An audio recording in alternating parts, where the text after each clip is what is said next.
በዓለማችን ላይ ከሚኖሩት ሰዎች መካከል 90% ራስ ምታት ያማቸዋል። እንዲሁም ደግሞ 50% የሚሆኑ ሰዎች ባለፈው ዓመት ራሱ አጋጥሟቸዋል።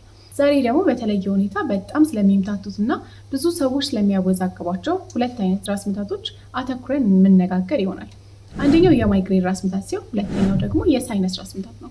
እነዚህ ራስ ምታቶች በጣም ኮመን ናቸው፣ ግን ብዙ ሰዎች ያምታቷቸዋል። ሕክምናቸውም የተለያየ ነው። ታዲያ ምን አይነት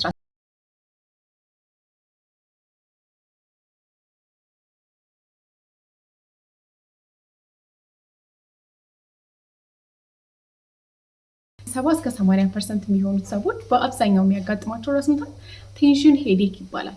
ይህም ደግሞ ብዙ ጊዜ የሚያስጨንቅ ነገር ሲኖር፣ ለምሳሌ ፈተና ከመድረሱ በፊት ኢንተርቪው ካለን ወይም ደግሞ የሆነ የሚያስፈራ ነገር ከፊታችን ካለ የሚያጋጥመን አይነት ራስ ምታት ነው። ለየት ያለው ነገሩ በሁለቱም በኩል ነው የሚያመው። ማለትም ጭንቅላታችንን በውጥር በሚያደርግ ባንድ ወይም ደግሞ እኛ ኮፍያው አለ አይደል፣ በሱ የተያዘ ያህል የሚመስል በሁለቱም በኩል ጭንቅላትን የሚያም ህመም ነው። ይሄ እንዳልኳችሁ ደግሞ የሚመጣው በኢሞሽን ወይም አንዳንድ የሚያስፈራ ነገር ከፊታችን ካለ ነው። ሌላኛውና ደግሞ እንደዚሁ ሌላ አብዛኛው ሰው የሚያጋጥመው ደግሞ ሃንጎቨር ሄዴክ ይባላል። ወይም ደግሞ አንድ ሰው መጠጥ ከጠጣ በኋላ በነጋታው የሚያጋጥመው ህመም ነው። በተፈጥሮ ኢታኖል ወይም አልኮል ሽንት በጣም እንዲወጣ፣ ውሃና ጨውን ከሰውነታችን ውስጥ በጣም እንዲወጣ የሚያደርገው ንጥረ ነገር ነው። ስለዚህ በዛ ምክንያት አንድ ሰው አልኮል ሲጠጣ በጣም ብዙ ሽንት ይሸናል። ስለዚህ በጣም ብዙ ውሃ ከውስጥ ይወጣል። እንዲሁም ደግሞ ብዙ ኤሌክትሮላይቶች ወይም ደግሞ ንጥረ ነገሮች አብረው ይወጣሉ፣ እንደ ሶዲየም፣ ፖታሲየም የመሳሰሉ ማለት ነው። ታዲያ በነጋታው ይህ ሰው ከእንቅልፍ ሲነሳ ኦልሬዲ ዲሃይድሬሽን ወይም ደግሞ የውሃ ማጠር ሰውነት ውስጥ ስላለ ይሄኛው የሚያመጣው ራስ ምታት ነው። በባህላዊ መንገድ እንግዲህ ይህንን ራስ ምታት ለማጥፋት ሽሮ ፍትፍት ይበላል። ከህክምና አንጻር እሱ ምን ጥቅም እንዳለው አላውቅም። እስቲ እናንተ ኮሜንት ስር ጻፉልኝ እንዴት እንደሚሰራ። እኔ ግን በህክምና የሚጠቅመውን አንድ ነገር ልንገራችሁ። ውሃ አብዝቶ መጠጣት፣ እንዲሁም ደግሞ ኤሌክትሮላይት የወጡት ንጥረ ነገሮች መመለስ ያስፈልጋል። ስለዚህ እንደ እንቁላል፣ እንደ ሙዝ ያሉ፣ ምክንያቱም ሙዝ በውስጡ ፖታሲየምን ይይዛል፣ እንደ ሙዝ ያሉ ሌሎች ኤሌክትሮላይት ያላቸው መጠጦችንም ቢሆኑ እነሱ መጠጣት ይህንን ራስ ምታት በጣም በትልቁ ይቀንሳል። ደግሞ ሴቶች ላይ የሚታየው ደግሞ ሆርሞናል ሄዴክ ይባላል። ወይም ደግሞ የኤስትሮጅን መጠን ከፍተኛ ከነበረበት በድንገት ባንዴ ዝቅ ሲል የሚመጣ ነገር ነው። ብዙ ጊዜ የሚታየው ይሄ የሜንስትሬሽን ወይም ደግሞ የወር አበባ መጀመሪያ አካባቢ። ስለዚህ ብዙ ሴቶች ሜንስትሬሽን ከማየታቸው በፊት ለጥቂት ቀናት የሚቆይ ራስ ምታት ሊኖር ይችላል። ምናልባት ይህ ራስ ምታት ሙሉ ሜንስትሬሽኑንም ወይም ደግሞ የወር አበባ ቆይታ ጊዜውንም አብሮ ሊቀጥል ይችላል። ሌላኛው የኤስትሮጅን በከፍተኛ ዝቅ የሚልበት ጊዜ ደግሞ ፖስት ፓርተም ወይም ደግሞ አንዲት ሴት ከወለደች በኋላ በከፍተኛ መጠን ኤስትሮጅን ባንዴ ዝቅ ይላል ማለት ነው። ያኔም ከፍተኛ ራስ ምታት ሊኖር ይችላል። ለዚህኛው ራስ ምታት ማድረግ የምንችለው ነገር ውሃ መጠጣት እንዲሁም ደግሞ እረፍት ማድረግ ናቸው። ሌላኛውና ከማይግሬን ሄዴክ ጋር ብዙ ጊዜ የሚምታታው ደግሞ የሳይነስ ራስ ምታት ነው። ራስ ምታት የሚኖረው ሳይነሶቹ የሚገኙበት ቦታ ላይ ነው። ስለዚህ ይሄ ከቅንድባችን በላይ ያለው ቦታ አፍንጫችን ላይ ሊሆን ይችላል፣ እዚህ ጋር እነዚህ ቦታዎች ወይም ደግሞ አይናችንን ውስጡን ሶኬቱን ሊያመን ይችላል። ይህን ነገር ያመጣው በባክቴሪያ ምክንያት ከሆነ እንደ ትኩሳትም ሊኖረን ይችላል። ታዲያ ህክምናው ምንድን ነው? ህክምናው አንቲባዮቲክ ወይም ደግሞ መድኃኒቶችን ልንወስድ እንችላለን። ይህም ደግሞ ባክቴሪያውን ያጠፋልናል።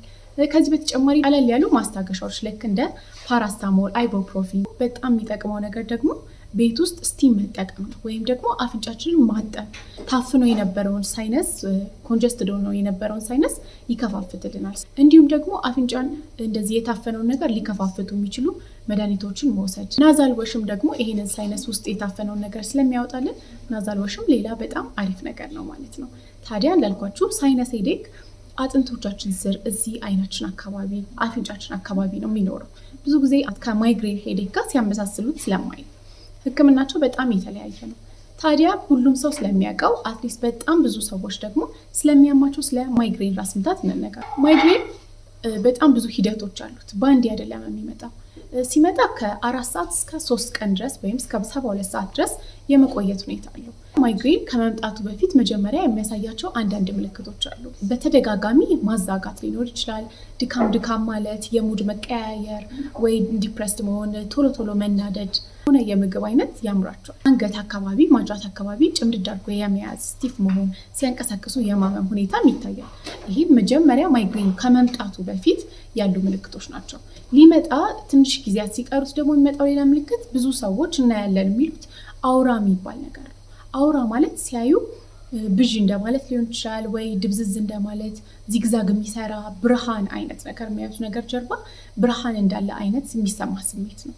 ሲያዩ የሆነች ቦታ ብቻ የማትታያቸው ብላይንድ ስፖት የምትባል እኛው ሙሉ ስክሪን ይታየናል አይደል? ልክ እነሱ ግን የሆነች ቦታ እዚች ጋር ከሆነ ይቺን ፓርት ብቻ አያዩ። ከመጣ በኋላ ደግሞ ማቅለሽለሽ ማስመለስም ሊኖር በአንድ በኩል ብቻ ነው የሚያመው። ፎቶፎቢያ ማለትም ደግሞ ብርሃን ሲያዩ በጣም መታመም። ፎኖፎቢያ ይሄም ደግሞ ድምፅን መጥላት፣ በቃ ምንም አይነት ጩኸትን መስማት አለመፈለግ። ኦስሞፎቢያ ወይም ደግሞ ሽታም በጭራሽ አለመፈለግ ይታይባቸዋል ማለት ነው።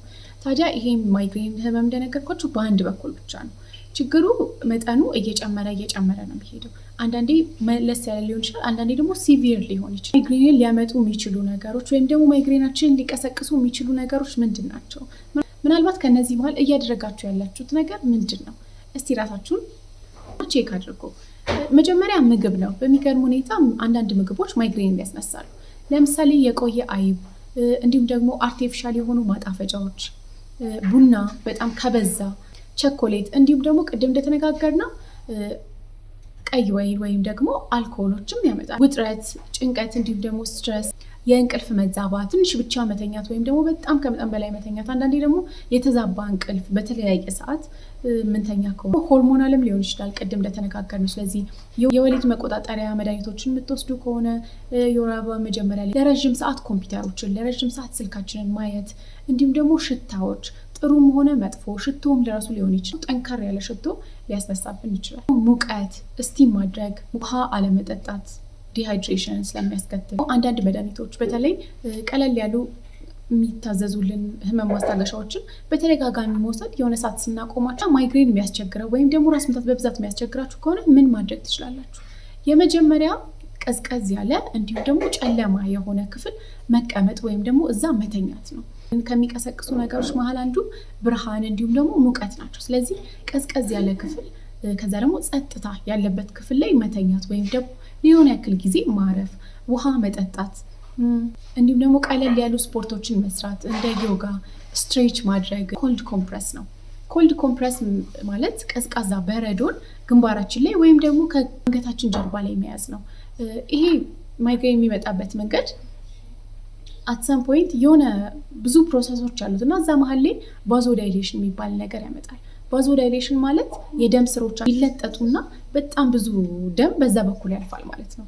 ታዲያ ይሄ የደም ስሮች በጣም ስለተለጠጡ ከጎኖቻቸው ያሉትን አንዳንድ ነርቮች ይነካሉ።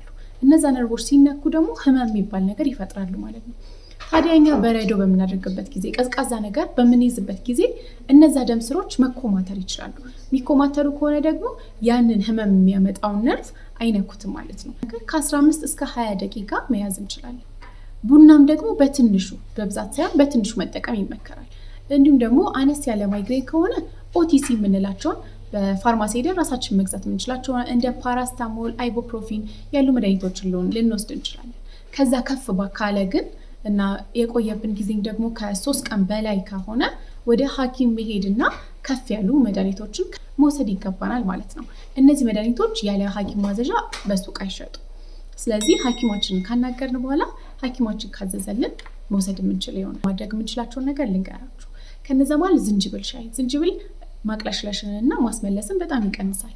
ስለዚህ የዝንጅብል ሻይን መጠጣት፣ ማግኒዥየምን መውሰድ ነው። ማግኒዥየም ማይግሬን አሁንም የሚመጣበትን ፍጥነት ድግግሞሽ በጣም ይቀንስልናል። በተፈጥሮ ከፈለጋችሁ ማይግሬን ነቶች ውስጥ ወይም ደግሞ ይሄ የኦቾሎኒ አይነቶች ውስጥ እናገኘዋለን፣ ስፒናች ውስጥ እናገኘዋለን።